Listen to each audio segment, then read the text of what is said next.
I have a question about the purpose of life. Can you say something about this? What is there a real purpose of life? Purpose of life is to find happiness. Is that the only purpose? Yeah. Because, as I told you yesterday, I'm coming from a bit different background from the Course of Miracles, in which there's a belief that we are eventually will return to the mind of God, of return to God. And I hear you quite often speak about the infinity of the mind, God's mind. Is there a similarity in this, or? Yes. God is just a religious name for happiness. Mm-hmm. Happiness is the knowing of our own being as it is. That's what happiness is, the knowing of being. And the common name for the knowing of being is I. We call ourselves I am, and the religious name for the same experience is God. When we overlook the knowing of our own being, or we mix our own being up with a cluster of thoughts and feelings, we obscure the true nature of I, and therefore we obscure happiness. And that is why the separate self is always unhappy, or always seeking happiness. Because the separate self is a limitation on our essential nature of pure being. It's the I am the body as opposed to I am. So that is why the path of knowledge and the path of devotion are the same path. The one who seeks God, the one who seeks happiness, the one who practices self-inquiry, the one who prays, they're all seeking the same thing. You know, this might shock you, but well, we're in Amsterdam. It probably won't. But I referred on the first evening, I think, to the second day the first evening to a walk that Bernardo had taken me on in the north of my hotel, and we started at the King's Square. We went past all the coffee shops, and then we went to the King's Square where they were. There was a bungee, a little capsule. You could put 2 or 3 people could get into this capsule, which was projected. I don't know, 30 meters up into the air, and then it just plunged. And just before it, and it, not only was it plunging downwards, it was also swiveling backwards and forwards like this. And just before it hits the ground, well, I don't know, 5 meters before it ground, it's caught on the rubber, and up it goes again. And people were willingly putting themselves through this experience. Seeking for love. What were they doing? What were they really doing, and why? They were invoking in themselves the fear of death. It was a self-generated brush with death. You're up 30 meters and you're plunging towards the earth. The message you're giving the body is you're about to die. And all the resistance of the body comes up, and yet you know it's safe. So you're faking the fear of death in very safe circumstances. Why? Why would you do that? What happens in this intense fear? There is a kind of surrender. People are inducing a heightened state of fear in order to experience the subsequent release from it. In that release there is an in that moment the finite mind plunges into its source. The finite mind is the fear of death. The finite mind has been wound up into this incredibly intense state of fear, and then it's released. And in that release, the mind plunges into its source and tastes its true nature. And then we walked from there. Across the road there's a church, I think it's the Church of St. Nicholas. And we went and sat in there for 5 or 10 minutes, and they were just starting a mass, and people were coming in and praying, and what were they doing? And why? They're doing the same thing. They're going towards the same experience. They want to lose themselves in God. They want to lose their sense of separation. They're wanting to precipitate exactly the same experience that the people on the bungee jump were trying to precipitate.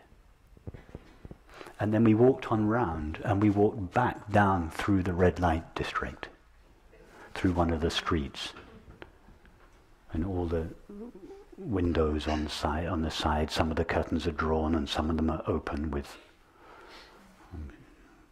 almost naked women advertising and opening the door and like this. Why are people going there? What are people looking for in that experience, in this merging? I often wondered. What? I often wondered. No, but you know, I presume all of us know from our own experience of this merging, and particularly in the experience of orgasm, there is a kind of loss of identity. There is a dissolution of the sense of separateness. That's all people are going there for. It's not. Do you honestly think it's for a few pleasant sensations? No, it's not. It's because in that moment of merging, in that moment of, in this case, it's not heightened fear, it's heightened sensation. In that moment, the separate self is expanded beyond its limits. There is this collapse of separation, this merging, this apparent merging. And in that moment, exactly the same experience takes place. The finite mind plunges into its source. In all these three cases, the bungee jump, the church, the red light district, it's the same experience. In fact, it's the only experience the separate self ever seeks, is the loss of its separate identity. It's not possible for the separate self to seek anything else. Every desire the separate self has is only the desire to cease being separate. And people find that experience in different ways.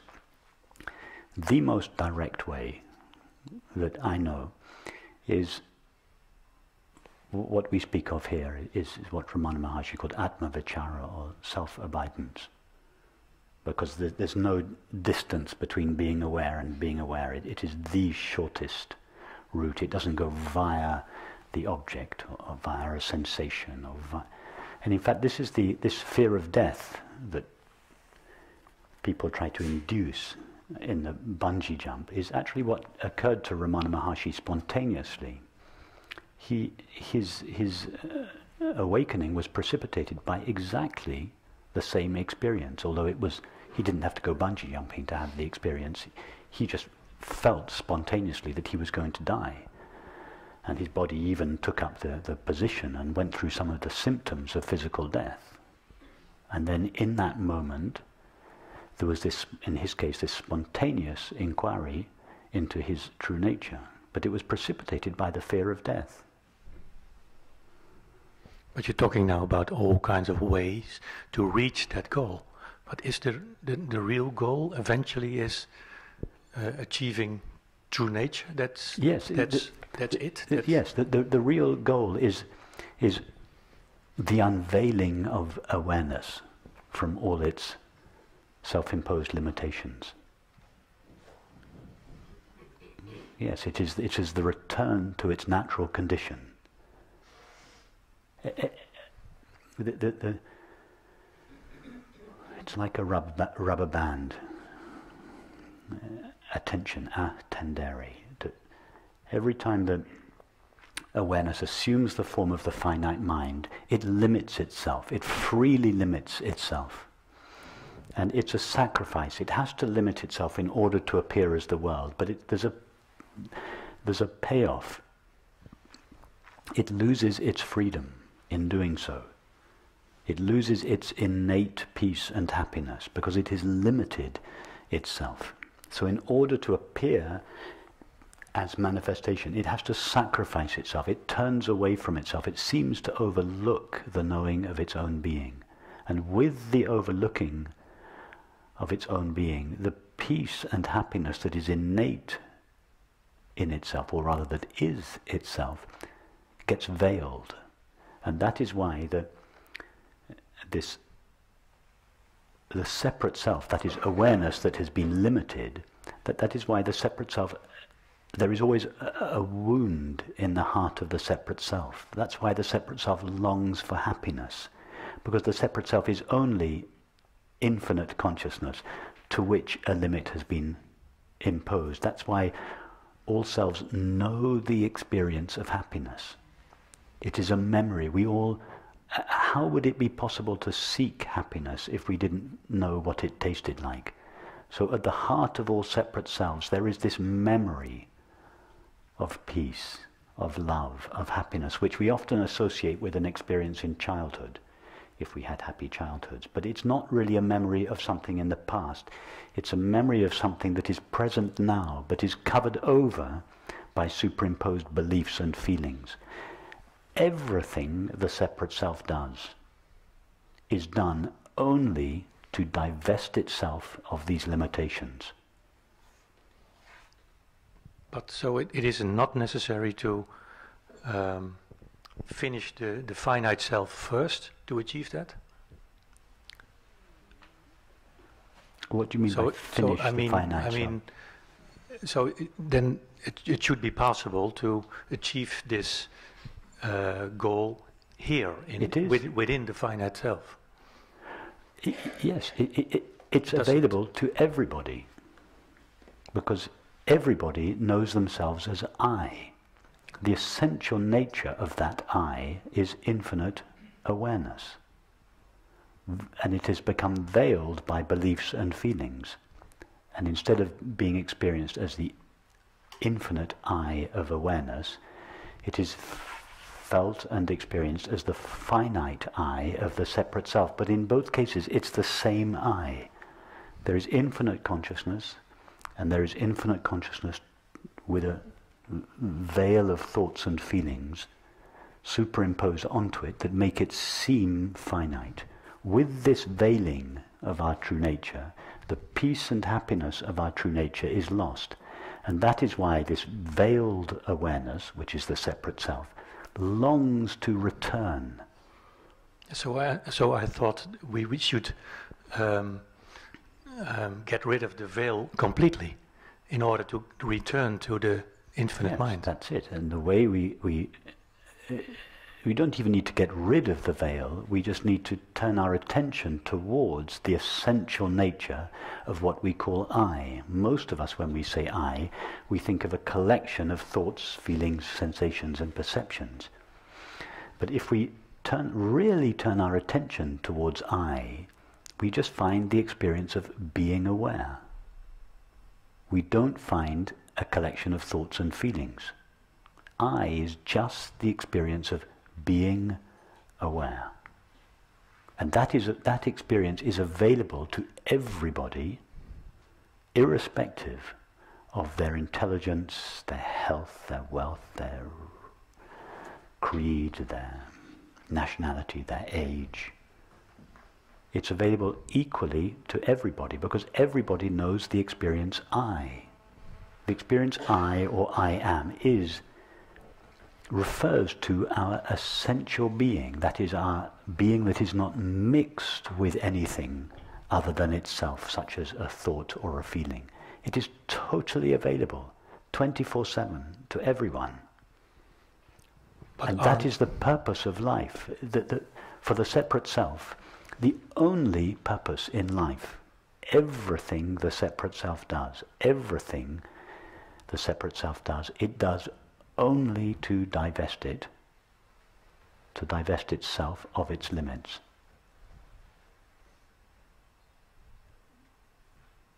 And why do I say with such confidence that happiness is the purpose of life? It's because you know that from your own experience, because when you are happy, there is no desire to achieve anything else. Yes? When you're happy, you are fulfilled. There's no more there's no more reason for doing anything, because you've already got what you would seek through doing anything. You've already arrived at the happiness that you seek. Yeah, although I make a difference between types of happiness. There are no types of happiness. There's just happiness. When you were a 5-year-old boy, it made you happy if you were given a toy car for your birthday. When you were a 10-year-old boy, it made you happy if you got into the local football team. When you were a 15-year-old boy, it made you happy if the girl next door smiled at you. When you were a 20-year-old boy, young man, you were happy if you got into your university. When you were 25, etc., etc. But all things outside of yourself. No. At each experience of happiness, it was always the same experience. Yes, it may have been precipitated by an external experience. The car, the football club, the girl next door, the university, your first job, etc. But the actual experience of happiness itself is always the same. There isn't a chocolate happiness and a car happiness and a girlfriend happiness and a university. There's just happiness. Have you noticed that? It's always the same experience. And therefore it cannot be conditioned by any of the objects that seem to precipitate it. When that becomes clear to us, and this is really a real revelation in one's life, when it becomes clear to us that happiness is always the same experience and doesn't belong to the object. In other words, when it becomes obvious to us that happiness cannot be delivered by an object, a circumstance, a situation, a relationship, that is a profound realization. The happiness always comes from the inside. It is never given by the outside. Therefore, happiness must be in potential within us all the time, ready to be triggered by the external circumstance, but never delivered by the external circumstance. It's just the external circumstance that seems to trigger it. But whenever it is experienced, it always arises inside us, and it's always the same experience. So there is no difference in whether it's triggered from the outside or from the inside? No, the trigger is not important, because the happiness itself is independent of the trigger.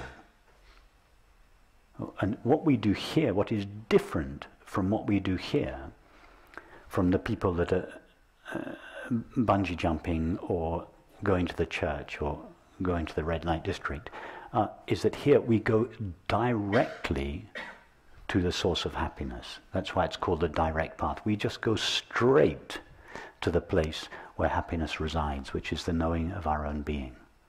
We don't go via an object or a state, not even a subtle meditative state. We go, it's called the direct path. It's the shortest path, because there is actually no path at all. It's not even the direct path. That's why it's called the pathless path sometimes, because there is no difference from the I that wants to know and the I that is known. There is no distance between being aware and being aware. It's quite surprising for me, but yeah, I have to get used to it. Yeah. Happiness, don't think of happiness as a state of the mind.